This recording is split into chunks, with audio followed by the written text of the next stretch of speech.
Yo, what's going on, guys? Today we're going over my ESPN Fantasy Pigskin Pick'em picks from week 2, and I'll throw a little bit of some fantasy thoughts out in the air too. Very tired today. Long day. Worked 8 hours, damn near. Came home, went to the gym, and now I'm here recording for y'all. So if you guys really want to see where my head's at when it comes to these football picks, I got you right here. So let's just get right into it. Here you see here 17 and 13. Positive, right? Right. You got to take your wins where you can get them. Week 1 or Thursday night game. DeAndre Swift's breakout game. What did I tell you? I told you this guy was fucking nasty. Basically, I drafted him because I think he can play, and his ADP was way too low. Now here we go on to the Packers and Falcons, where we had Jordan Love throw 3 touchdowns. But that was about it. Kind of saved his day. Bijan Robinson is special. Let's just say that. There's no ifs, ands, or buts about it. Jalen Reed, surprise. But, yeah, the Falcons edged that one out. And kind of surprising. I thought Falcons would lose this one. But the Falcons just keep running down teams' throats and getting their wins. Now on to Baltimore versus Cincy, which I did pick correct.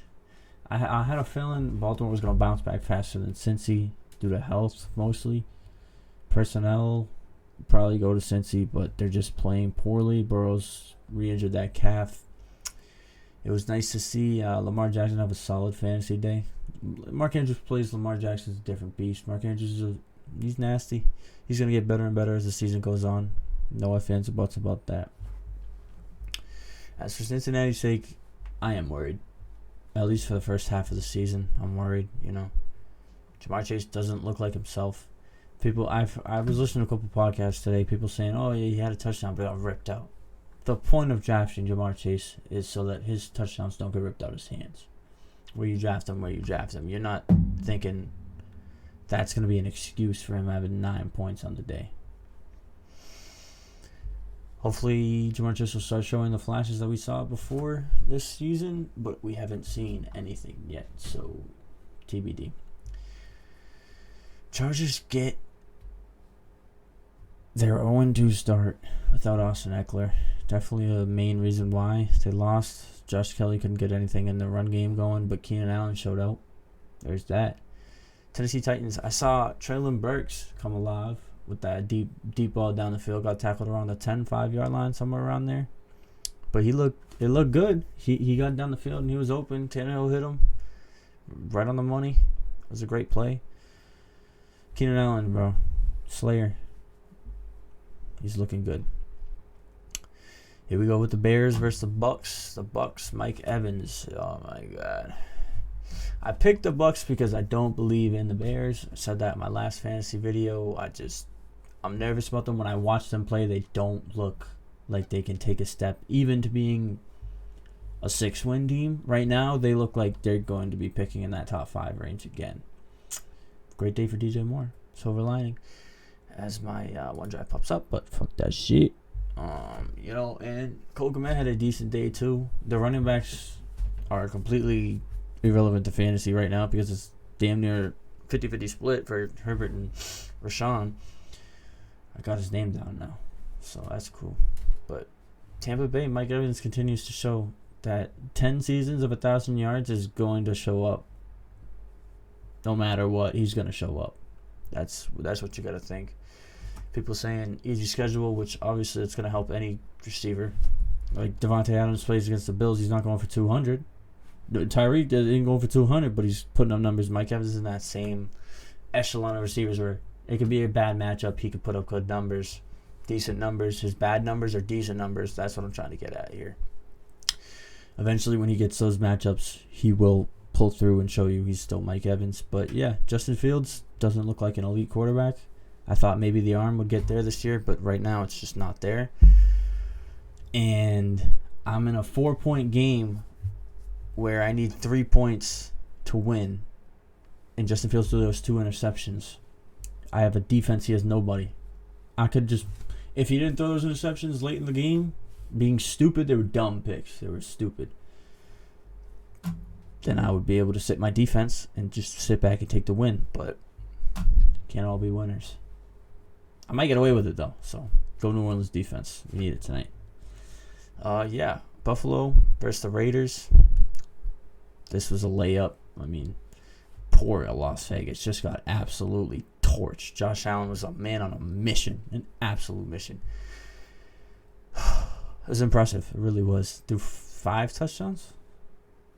There was Gabe Davis, Dawson Knox, Shakir, Damian Harris, and Latavius Murray. So he threw for 3. Right? I don't know. He threw a lot. He did a lot, and he showed out. So that's good for him. The Raiders, glad Devontae's okay. Heard that earlier today. Josh Jacobs, not worried. Game script took him out. Like, against this defense, if it was a good game, he probably could have put up 45 yards on 20 carries. Like, he could have got going. That's all I'm saying. I believe he could have got going. That's just my stance on it. On to the Seattle Seahawks versus Detroit Lions. 12% pick the Seahawks to win. Lions at home. I just thought Geno was too good last year to stink to bed this year. That would have broke my heart because I was rooting for him heavy, especially when he got it going last year. It was so easy to jump on that bandwagon. He's been playing for so long, he wasn't even that good. And then he was bad, and now he's really good. So there's that. Happy to see that for Geno. Go Geno. Go Lions too. I had St. Brown. You fumbled. Cost me 2 points. It's whatever. I think that was my one loss of the week. But the Lions offense looked good. Their defense looks shaky. Their run defense looks good, though. Good for them. I think they were good against the run at the end of the last season last year. Which could mean keep an eye out for their run defense. So that's that. Now we got Kansas City versus Jacksonville in the game of the week where nothing happened. It was a defensive battle. Of course, Kelsey got in the end zone. You can expect that. So Calvin Ridley was blanketed. I told you guys he was going to be a top 7 receiver. Or maybe I said he was top 5. I think he can still get there. He's Calvin Ridley. I don't want to downplay the fact that he was coming on and off the field, but Zay Jones ended up getting banged up. And there was a rotation there. I heard it was due to heat because it was excessively hot over there, but we'll find out. I don't think it's going to be a problem coming down the line, but we'll see, like I said. Indy picking up their first win against Houston with Richardson going out and Gardner Minshew coming in and being Gardner Minshew. Houston was a mess, though. They could not run the ball. Dameon Pierce, that poor guy, could not get out the backfield. That offensive line was absolutely terrible. So bad. So bad. Wow, we got a lot more games to cover.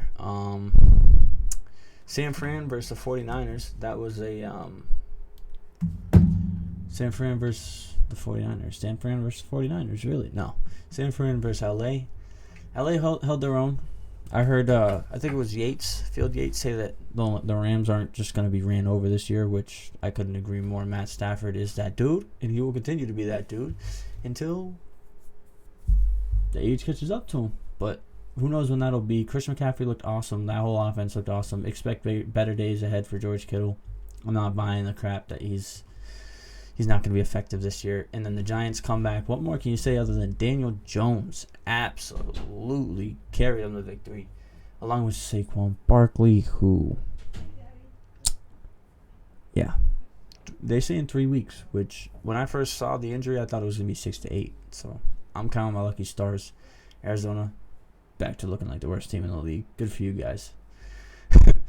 Then we got the Cowboys and the Jets, and I picked Dallas because Zach Wilson sucks. Luckily for Garrett Wilson, he found the end zone on the long one. They were getting after Wilson. There was a point in the third quarter where I talked to my dad. I was like, wow, Zach Wilson hasn't thrown a pick. And then he threw 3 picks in the last 20 minutes of the game. So there's Zach Wilson for you. And we get down to the nitty-gritty here with Denver's Hail Mary and the failed 2-point conversion. I was screaming at my television pass interference, and it was, and it should have been. But we got a touchdown out of McLaurin. Brian Robinson looks like the man that he should have looked like before he got shot. But props to him because he balled out, and I'm excited to watch that team for the rest of the year. Sneaky 2-0. Sneaky. The last second I switched it. It was a hard overhead pick. I don't even want to talk about it because my heart hurt. Hunter Henry is gonna probably be my waiver wire pickup for the week in my money league, but let's see if I get him because I think I'm like 9 or 10 on the waiver wire. Winners. What's up? We got New Orleans versus Carolina. I got Carolina picked. Switching that. That was probably like, I probably was looking at them like, I don't have enough upsets and just switch it. But I'm going to switch that now because I believe the Saints are going to win that game. And you got Cleveland and Pittsburgh. I'm also going with Cleveland here. I think the Saints are going to beat Carolina because Carolina has a rookie quarterback who did not look good week 1, and that is a great defense with Marshawn Lattimore getting active. You got Cam Jordan getting active. Yeah, it's going to be a fun one. Hopefully, this defense can give me 3 points, and we're 3-1 on the week. But Cleveland versus Pittsburgh, I'm going with Cleveland just because Nick Chubb and Deshaun Watson are better than anyone in the Steelers' offense. I don't think the Steelers are going to be able to move the ball too much on Cleveland. But let's go over to the fantasy recap. Over here, this is an unfortunate loss. I had a feeling DeAndre Swift sitting him was going to end up biting me in the ass. And it did. Should have played him over Madison, and I'd be smooth sailing towards another victory. That's kind of the wrap up of this week. Of this team's week, I should say. Then we got the one where I need the defense to put up 3 points. And if it doesn't, then I'm going to be really upset because it's such a favorable matchup for the Saints defense that can't miss. Can't miss. Come on, we can't miss. Here we are with a 2-0. Here we are with a 2-0 start, right? Blowout game. He's got who? He got one to play. Pittsburgh's defense, if they put up 37 points, I'll be damned. And I'll have to come back to this video and laugh at myself. But on to the next one. 4th and final. We get a win. Yes, sir. Right? You got no one left. I mean, if the Steelers' defense outperforms Nick Chubb, I'll be very, very upset. But yeah, that's the week 2 wrap up. If you enjoyed and you would like to give me your comments about football, I'd love to talk. So let me know. Peace.